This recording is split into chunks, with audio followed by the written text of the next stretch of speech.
Yo, Gentleman's Game here. Today, I wanted to bring your attention to something that, if you properly understand how to use, will immediately jumpstart your game. More specifically, it's something that I notice naturals use a lot.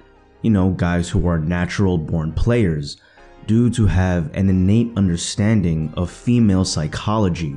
So I'm gonna break down how a player understands a social interaction with a girl versus how a regular old Joe with no game or average game would.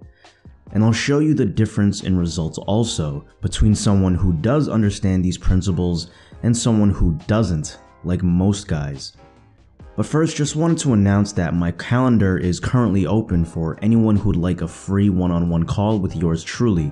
If you find my videos helpful and you think you'd be able to benefit from a more personal, individualized approach, then feel free to click the link below and schedule a time that I have available.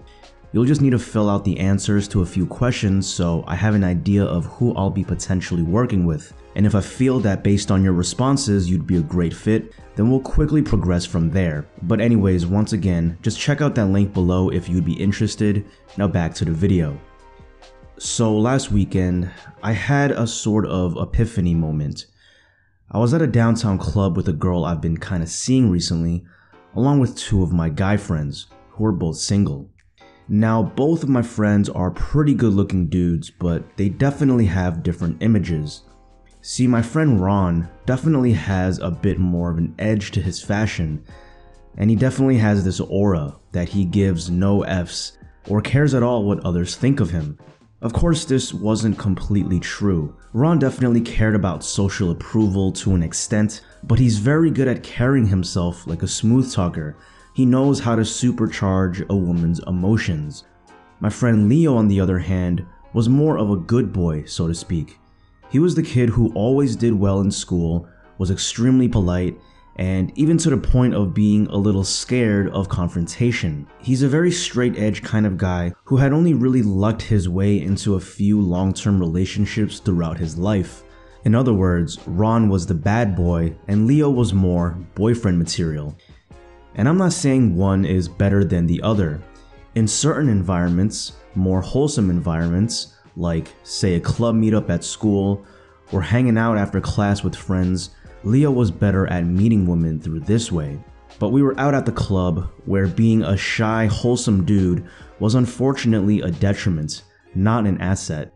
And so this was definitely the type of environment that Ron thrived in. And that was pretty much the story of it.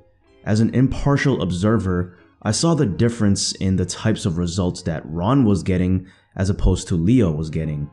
And there was definitely some key, subtle reasons why. See, the first thing that I noticed Ron doing during his interactions that Leo wasn't was the difference in tones, meaning the vibe, the energy with which they carried their words with, not really what they were actually saying. Like I noticed that Leo had this habit of being really apprehensive of whatever he was saying, like he wanted to make sure his words didn't offend her or make the conversation potentially uncomfortable. And don't get me wrong, it's good to be empathetic towards the girl you're talking to, but at the same time, you can't be filtering yourself to the point that you're barely saying anything at all. Leo would go up to a girl and say something like, "Hey, you're like super pretty, just wanted to say hi," and then do this nervous laugh. Even when the girl would give him some reciprocation, like she'd laugh and go along with it, maybe even introduce herself, and then he'd be again overly accommodating, saying stuff like, "I don't mean to be disrespectful, but do you have a boyfriend? I'd really like to take you out sometime. That's, of course, if you're okay with it." Almost like he was apologetic for displaying interest in her. See, ultimately, what I noticed about Leo was that he was much more focused on what he was saying, his actual words, rather than how he was saying it through his tone. Whereas Leo would be kinda robotic, even monotone when he was talking with these women, Ron was the complete opposite. He was a child at heart, and he enjoyed being carefree and silly, especially around women. He would say like the silliest, bold, even borderline strange things sometimes within a few minutes of introducing himself to someone, like, yo, listen, I gotta hide a body later, things went bad, but you're down to help me, right? I feel like we'd make the perfect team, Bonnie and Clyde. But he'd say it in this confident tone, like you could genuinely feel from him that he didn't care that much about what you thought about him, like he was totally comfortable in his own skin. See, this energy, this tone in how Ron communicates is precisely what I'm talking about. See, a player, a guy who naturally understands how to attract women, speaks in a woman's language, which is the language of emotional relevance.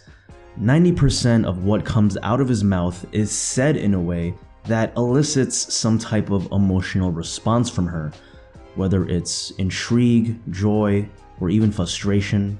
Whereas Leo is much more direct with what he says, like a straight up, "Hey, you're cute," or "Hi, I had to get to know you," with no underlying tone that elicits emotion.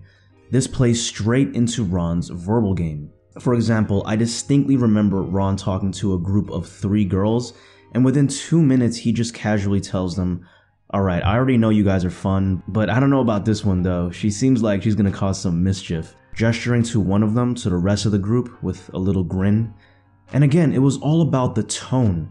With his literal words, he's teasing these girls, giving them a little bit of shit, but they're not taking any offense to it, because he literally just spent the last 2 minutes building rapport with them, so that when he busted out this little tease, they were already primed to receive it well. Again, not so much what he's saying, it's how he's saying it. The confident body language, the slightly cocky undertone, the way he's able to induce different emotions into whoever he's interacting with through his charisma, his charm. Now, of course, it's not like being a player is like having a one-trick pony skill set, and all you have to do is learn how to flirt with this type of tone and energy.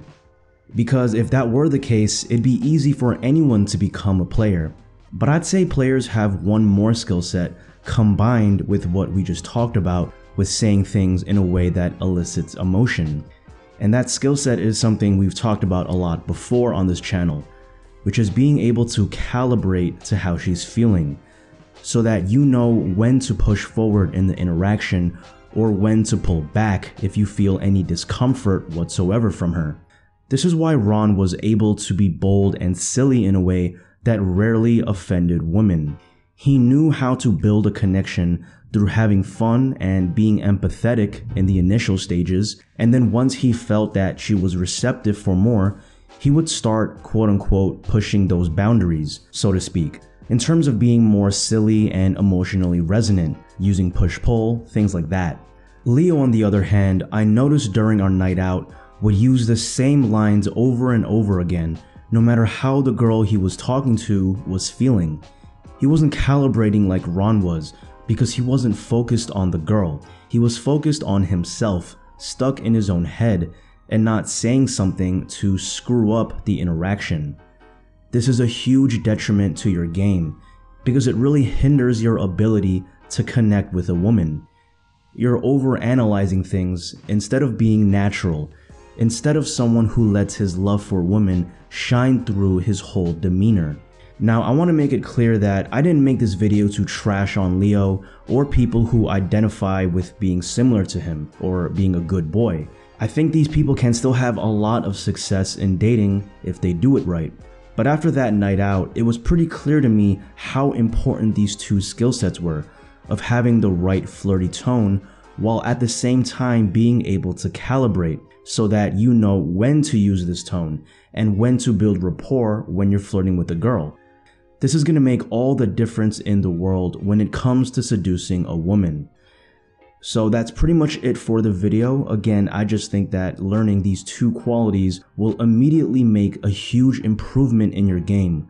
Not that you should try to be a player all the time if that's not what you're into, but being able to tap into that mode when necessary will give you a dating life that you can only dream of. So what'd you think of the video? Agree? Disagree? Let me know in the comments below what you think, and as always, I have another banger of a video coming next week that you're not going to want to miss, so make sure to like, subscribe, and hit the notification bell so you don't miss out. Peace.